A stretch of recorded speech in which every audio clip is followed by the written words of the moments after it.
The final inspection is carried out in-house by our certified inspectors who work closely with product development and take part in continuous training. Everything is double-checked and thoroughly examined, from leveling systems and guardrails to markings and weld seams.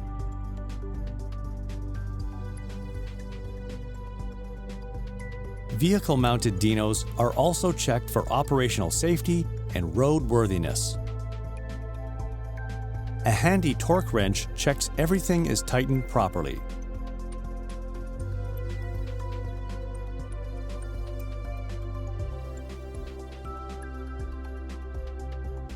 The final inspection lasts, on average, 1 day, and thoroughness, not speed, sets the pace of the inspection.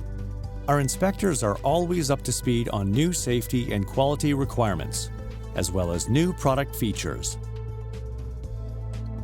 Each machine is also test-driven and goes through an overload test that meets international and EU requirements.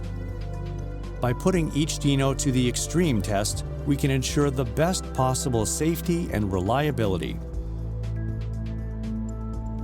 Before final delivery, approval plates are attached to all vehicle-mounted machines, making it easier for you to register your dyno for road traffic. Once the inspection report is signed and stored in a special compartment on the machine, your new dyno is ready to serve you over the long haul.